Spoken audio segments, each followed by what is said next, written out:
ಈಗ ಬಹಳಷ್ಟು ಜನ ಇದೇ ರೀತಿ ಉದ್ಯಮ ಶುರು ಮಾಡಬೇಕು ಅಂತಿರ್ತಾರೆ.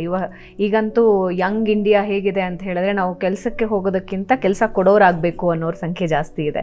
ಸೊ ಹಿಂಗಿದ್ದೊಂದು ಉದ್ದಿಮೆ ಶುರು ಮಾಡಬೇಕು ಅಂತ ಹೇಳಿದ್ರೆ ಫ್ಲ್ಯಾಟ್ಗಳನ್ನು ಅಪಾರ್ಟ್ಮೆಂಟ್ಗಳನ್ನು ಕಟ್ಟಬೇಕು ಅಂದರೆ ಆ ಎಕ್ಸ್ ಫ್ಯಾಕ್ಟರ್ ಏನಿರಬೇಕು? ಯಾವುದೇ ಬಿಸ್ನೆಸ್ ಬರೀ ರಿಯಲ್ ಎಸ್ಟೇಟ್ ಅಂತಂದು ಬಿಟ್ಬಿಡಿ. ನಾ ಯಾವುದೇ ಒಂದು ಬಿಸ್ನೆಸ್ ಅಂತ ಬಂದಾಗ ನಾನು ಆ ಭಾರ ತೊಗೊಳಕ್ಕೆ ರೆಡಿ ಇರ್ಬೇಕು ರೀ. ಈಗ ನಾನು ಹೇಳ್ತಾ ಇರ್ತೀನಿ ಅಷ್ಟು ಸರಿ, ನಾವು ಸ್ವಿಮ್ಮಿಂಗ್ ಪೂಲ್ ಒಳಗಡೆ ನುಗ್ಗಿದಾಗ ನಮ್ಮ ಮೇಲೆ ನೀರು ತುಂಬ ವೇಟ್ ಇರುತ್ತೆ. ನೀರು ವೇಟೇ ಇರಲ್ಲ. ನಾವು ನಮ್ಮ ಮೇಲೆ ಮೋಸ್ಟ್ಲಿ ಒಂದು 1000 kg ಎಷ್ಟೋ ಕೆಜಿ ಒಂದು ಟನ್ ಸಪ್ಪ ನೀರು ಇರುತ್ತೆ. ಅದೇ ನಾನು ಸಪ್ರೇಟ್ ಒಂದು ಬಿಂದಿಗೆ ತೊಗೊಂಡಾಗ ಅದು ವೇಟ್ ಅನಿಸುತ್ತೆ ನನಗೆ. ಬಟ್ ನೀರು ಒಳಗಡೆ ನುಗ್ಗಿದಾಗ ನಮ್ಗೆ ವೇಟ್ ಅನಿಸಲ್ಲ. ಆರಾಮಾಗಿ ನೀರು ಒಳಗಡೆ ನುಗ್ತಾ ಇರ್ತೀನಿ, ಒಂಥರ ಮೀನು ಥರ ನುಗ್ತಾ ಇರ್ತೀನಿ.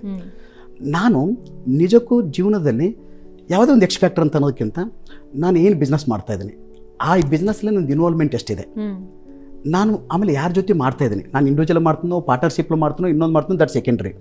ಬಟ್ ಮಾಡೋಕ್ಕಿಂತ ಮುಂಚೆ ಏನೇ ಬಿಸ್ನೆಸ್ ಮಾಡಿದಾಗ ನನ್ನ ಇನ್ವಾಲ್ವ್ಮೆಂಟ್ ಬೇಕು, ನನ್ನ ಶ್ರದ್ಧೆ ಬೇಕು, ಟೈಮಿಂಗ್ ಬೇಕು, ಅದರಾಗ 100% ಇನ್ವಾಲ್ವ್ಮೆಂಟ್ ಬೇಕೇ ಬೇಕು. ಆಮೇಲೆ ಎಲ್ಲೋ ಒಂದು ಕಡೆ ನಾನು ಸ್ಟಾಪ್ ಮೇಲೆ ಬಿಟ್ಟು ನಾನು ಆರಾಮಾಗಿ ಊರೆಲ್ಲ ಸುತ್ತಾಡ್ಕೊಂಡು ನಾನು ಸಾಯಂಕಾಲ ಬಂದು ಏನಾಯ್ತಪ್ಪ ಇಷ್ಟು ಬಂತಾ ಇಷ್ಟು ಹೋಯ್ತಾ ಬಿಸ್ನೆಸ್ ಮಾಡೋಕ್ಕಾಗಲ್ಲ.